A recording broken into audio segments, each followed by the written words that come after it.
सभी प्यारे बच्चों को मेरा नमस्कार। आपका अपना यूट्यूब चैनल एल के मीना पे सभी का स्वागत है। तो प्यारे बच्चों, आज की वर्कशीट हमारी शिक्षा निदेशालय की तरफ से दी जाने वाली कार्यपत्र संख्या 82, विषय हमारा हिंदी, और ये कक्षा 9th की वर्कशीट है। और यहाँ पे सभी बच्चे अपना नाम लिखे, यहाँ पे अपने कक्षा अध्यापक का नाम लिखे। आज की तिथि हमारी 5/2/2021 और दिन हमारा शुक्रवार का है। तो प्यारे बच्चों, ये वर्कशीट हमारी माटी वाली जो पार्ट है उसी की लास्ट वर्कशीट है, अंतिम अंश है। इसको हमें पढ़ कर इसके आंसर क्वेश्चन करने हैं, ठीक है। तो अब तक हमने पढ़ा कि जो टिहरी गांव में उत्तराखंड में है, राज्य में है, तो उसमें एक रहने वाली गरीब माँ कैसे कैसे भाई मिट्टी बेच के और अपना घर का पेट पालती है सभी बच्चों का। अब आगे ओके, कि उसका गांव शहर के इतने पास भी नहीं था कि कितना ही तेज चलो फिर भी घर पहुंचने में कितना घंटा लग जाता है बेटा उसे घर पहुंचने में। मतलब वो मिट्टी बेच के जब आती है सिटी शहर से, तो उसे घर पहुंचने में कम से कम 1 घंटा लग ही जाता है। रोज सुबह निकल जाती है वह अपने घर से, पूरा दिन माटा खान में मिट्टी खोदने, फिर फिर विभिन्न स्थानों में फैले घरों तक उसे ढोने में बीत जाता है। मतलब ढोने का मतलब है उसे देने में बीत जाता है। घर पहुंचने से पहले रात गिरने लगती है, मतलब शाम को चलती है। दिन छिपेगा जो टाइम होता है 5 से 6 7 बजे का, तो उस टाइम वो चलती है। उसके पास अपना कोई खेत भी नहीं है, जमीन का एक टुकड़ा भी नहीं है। मतलब एक मिट्टी खोद कर मिट्टी को बेचना, लाल मिट्टी को घर के लिए मतलब लीपा पोती के लिए उन मिट्टी को बेचना, यही उसका एक काम था। ना उसके पास कोई अपना खेत था, ना कोई जमीन का टुकड़ा था, और एक झोंपड़ी उसके पास थी बेटा, तो उसी में वह गुजारा करती थी। गांव के ठाकुर की जमीन पर खड़ी थी, और वो भी किस पे खड़ी थी? जो गांव का ठाकुर है उसकी जमीन पर खड़ी थी उसकी झोपड़ी। उसकी जमीन पर रहने की एवज में उस भले आदमी के घर पर भी माटी वाली को कई तरह के कामों में बेगार करनी पड़ती थी। और मतलब उस जगह में रहने के लिए, मतलब ठाकुर के घर में भी उसकी कोई ना कोई ठाकुर जो जैसे उसको काम बोल देता था, तो वो भी उसकी बेगार बेगार का मतलब है फालतू काम उसे करना पड़ता था। नहीं, आज वह गठरी में बदल गई। आज वह एक गठरी में बदल गई, अपने बुड्ढे को कोरी रोटियां नहीं देगी। आज क्या हुआ, वो गठरी में बदल गई, क्योंकि वो जो मालकिन ने उसे रोटी दी थी तो एक रोटी वो बचा के ले आई। माटी बेचने से हुई आमदनी ने उसने एक पाव प्याज खरीद लिया। अब एक पाव का मतलब तो आप सभी समझते हैं कि 250 ग्राम उसने प्याज खरीद लिया। प्याज को कूट कर वह उन्हें जल्दी जल्दी तल लेगी। वो मनी मन में सोच रही थी क्या करेगी, मैं घर जाऊंगी तो प्याज को तल लूंगी, और जो बुड्ढा है उसको कोरी रोटियां नहीं देगी, मतलब उसके साथ कुछ ना कुछ खाने को वो देगी। बुड्ढे को पहले रोटियां दिखाएगी नहीं, सब्जी तैयार होते ही परोस देगी। अब वो मनी मन में सोच रहे क्या करेगी, कि जो उनका आदमी है तो उसके लिए क्या करेगी भाई, जब तक उसे रोटी दिखाएगी नहीं, मतलब देगी नहीं, जब तक सब्जी तैयार नहीं होती। उसके सामने 2 रोटियां, अब 2 रोटियां भी नहीं खा सकता, एक रोटी खा पाएगा। एक ही रोटी खा पाएगा या हद से हद 1.5। वो मनी मन में सोच रहे हैं भाई कितनी रोटी खा पाएगा, या तो एक खा पाएगा, पूरी 2 रोटी वो खा नहीं पाएगा, या अधिक से अधिक कितनी खा पाएगा, एक और आधी। 1.5 का मतलब है एक और आधी। अब उससे ज़्यादा नहीं पचता, तो उसकी उम्र हो चुकी है, उससे ज़्यादा नहीं पचता। बाकी बची 1.5 रोटियां से माटी वाली अपना काम चला लेगी। तो वो मनी मन में अनुमान लगा रही है, रोटी तो उसके पेट में पहले ही जमा हो चुका है। मन में यह सब सोचती हिसाब लगाती हुए अपने घर पहुंच जाती है। तो मनी मन में ये बातें वो सोच रही थी। उसके पास 3 रोटियां थी, 1.5 वो बुड्ढा खा लेगा, 1.5 वो खुद खा लेगी बूढ़ी माँ, ठीक है। उस बुड्ढे को अब रोटी की ज़रूरत नहीं रह गई थी। अब यहाँ पे बता रहे कि उस बुड्ढे को अब रोटी की ज़रूरत नहीं रह गई। माटी वाले के पाँव की आहट सुनकर हमेशा की तरह वह आज चौंका नहीं, कि जैसे वो माटी वाले के पाँव, जैसे वो माटी वाली माँ घर पे आती है तो समझ जाती है कि मेरी पत्नी आ गई है, लेकिन वो उसको देख के आज चौंका नहीं, मतलब उसे आश्चर्य नहीं हुआ। उसने अपनी नजरें उसकी ओर भी नहीं घुमाई। घबराई हुई माटी वाली ने उसे छूकर देखा, तो वह माटी वाले को छोड़कर जा चुका था। तो वो मनी मन में सोच रही है, जैसे वो घर आती है तो उन्होंने देखा कि आज मेरे पति ने मेरी तरफ देखा क्यों नहीं। तो माटी वाली जब उसके हाथ लगाती है, तो बेटा माटी वाले का जो पति था तो उसे छोड़कर जा चुका था। या तो भूख से गया हो या कैसे भी गया हो। तो आप सब ये देख रहे हैं, इस वर्कशीट में यही दिखाया है कि मार्मिक चित्रण जो गरीब लोग हैं तो वो बेटा कैसे तैसे अपना टाइम पास कर रहे हैं। उनको दो मतलब वो ये नहीं कि बड़ी धन दौलत के लिए अपनी आमदनी और वो करना काम करते, वो सिर्फ अपने दो वक्त की रोटी पालने के लिए ऐसा काम करते हैं। तो आप सब बेटा एक इस जिम्मेदारी लें कि जो भी आपको गरीब मिलता है तो उसको ज़रूर, भाई पैसे दो ना दो, लेकिन जब भी आपके घर पे कोई दरवाजे पाए तो उसे दो वक्त की रोटी ज़रूर खिलाओ। ओके बेटा।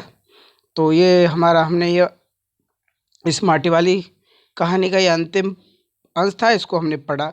अब देख लेते हैं बेटा इसी अंश में हमें क्वेश्चन आंसर छांटने हैं, तो इनके हमें क्वेश्चन आंसर देखते हैं। ओके, तो चलो करते हैं इसके क्वेश्चन आंसर। बूढ़ी वाली की दिनचर्या क्या रहती थी? बेटा बूढ़ी वाली दिन की क्या दिनचर्या रहती थी? वो रोज सुबह निकलती और पूरा माटा खानदान, देखो ये यहाँ पे कि रोज सुबह निकल जाती, वह अपने घर से पूरा दिन माटा माटा जो मिट्टी का खोदने का जो जगह है वहाँ पे मिट्टी खोदती, फिर विभिन्न स्थानों में फैले घरों तक उसे ढोने में बीत जाता था। घर पहुँचने से पहले उसे क्या हो जाती थी बेटा? उसे रात होने लगती थी।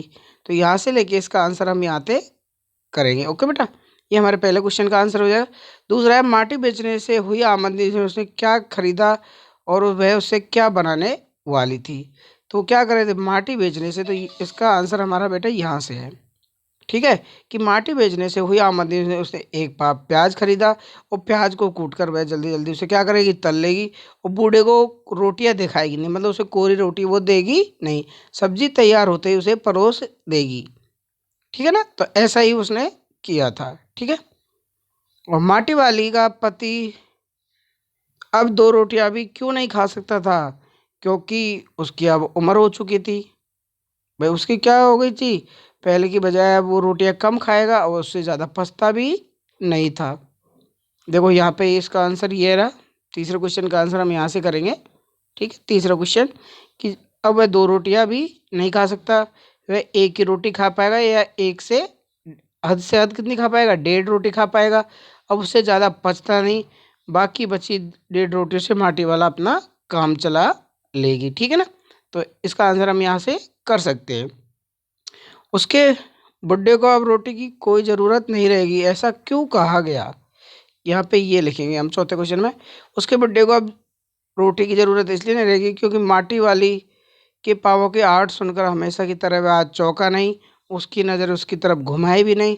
घबराई हुई माटी वाले ने उसे छू कर देखा तो वह माटी वाले को क्या हुआ बेटा? वो छोड़कर जा चुका था। पांचवा है हमारा, कोरोना काल में अपने कई लोगों को अपने घर छोड़कर जाते देखा हुआ। अपनी पुरानी जगह को छोड़कर जाने में लोगों को किन किन समस्याओं का सामना करना पड़ता है, सोचकर आप लिखें। तो चलिए बेटा, ये तो हमारे वर्कशीट से संबंधित क्वेश्चन हमने इसमें छाट के देखे, और देखना है हमें पेपरों में कैसे इसको आंसर करना है, क्योंकि ये हमारा बेटा नंबरों का मामला होता है। जितना ज़्यादा आप अच्छा लिखेंगे उतना ही ज़्यादा नंबर आपको अच्छे मिलेंगे। ओके, तो कितना आंसर हमें कौन से क्वेश्चन में करना है तो वो देख लेते हैं। ओके, तो हमारा पहला क्वेश्चन था बेटा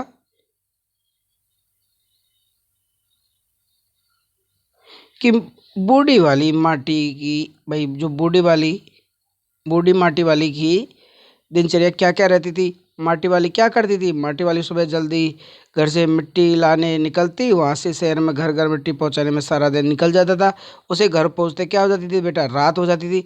इसके अलावा उसके गांव के ठाकुरों में खेतों में भी उसे बेगार करनी पड़ती थी कि भाई जो उसकी झोपड़ी में रह वही ठाकुर की वो ज़मीन में उसने झोपड़ी लगा रखी थी, तो उसके लिए भी उसे बेगार करनी पड़ती थी। अब हमारा दूसरा क्वेश्चन है कि माटी बेचने से हुई आमदनी से उसने क्या खरीदा? एक प्याज खरीदा और वह उसे अपने पति के लिए सब्जी बनाने वाली थी। ठीक है ना, भाई वो क्या करेगी? कोरी रोटियां नहीं देगी, इसलिए वो अपने पति को उससे सब्जी बनाने वाली थी। अब हमारा तीसरा क्वेश्चन बेटा, तीसरा क्वेश्चन है हमारा कि माटी वाली का पति अब दो रोटियां भी नहीं खा सकता, क्यों? क्योंकि माटी वाले का पति बीमार था, उसकी पाचन शक्ति भी क्या थी? खराब थी, जिसके कारण वह अब दो रोटियां भी नहीं खा सकता था। तो इसका आंसर हम इतना लिखेंगे। ओके, तो हमारे दो में से दो नंबर पूरे मिलेंगे। ओके बेटा, अब हमारा चौथा क्वेश्चन है कि उस बुड्ढे को अब दो रोटियां की ज़रूरत क्यों कही गई? क्योंकि उसको 2 रोटियों की ज़रूरत है। इसलिए कहा गया क्योंकि माटी वाले की पति की अब क्या हो चुकी थी? मृत्यु हो चुकी थी। इसलिए उसे अब 2 रोटी की ज़रूरत नहीं रह गई थी। 5वां क्वेश्चन था कि कोरोना काल में आपने कई लोगों को अपना घर छोड़ते देखा होगा कि पुरानी जगह को हम छोड़ते तो किन-किन समस्याओं का सामना करना पड़ता है? हमारे साथ भी ऐसा हो सकता है। तो आज विकास और प्रगति के नाम पर कई लोगों को अपनी जड़ों को छोड़कर जाना पड़ता है, क्योंकि जहाँ पे आमदनी, खर्चा और रोजगार नहीं है तो वह क्या करते हैं, गाँवों को लोग छोड़कर शहरों की ओर जाने लगे। उनके सामने रोजगार और घर की समस्या उत्पन्न हो जाती है कि कैसे हमारा पेट पालना है, कैसे हमारे बच्चों का पेट पालना है। ठीक है ना? ये सभी समस्या हमारे सामने उत्पन्न होती है और अपने पीछे छूट जाते हैं तथा बच्चों की पढ़ाई भी बाधित होती है। ऐसा नहीं है कि सरकार की विस्थापितों को बसाने के लिए कोई कदम नहीं उठाती, परंतु ये सारी सुविधाएँ क्या हो, ये अपर्याप्त होती है। ओके बेटा? तो इतना, और आपके मन में कोई विचार हो तो वो भी आप इस क्वेश्चन में लिख सकते हैं। ये बेटा आपके 2 से 3 नंबर का क्वेश्चन आता है, तो सभी बच्चे इसे अच्छे से रीड करेंगे। ओके? तो इस प्रकार बेटा आपकी ये वर्कशीट कंप्लीट होती है। वीडियो को लाइक और चैनल को सब्सक्राइब ज़रूर करें। थैंक यू, और सभी बच्चे अपनी हिंदी नोटबुक में अच्छे से इन क्वेश्चनों को नोट करेंगे। ओके? और अच्छे से याद भी करेंगे। Bye bye, take care.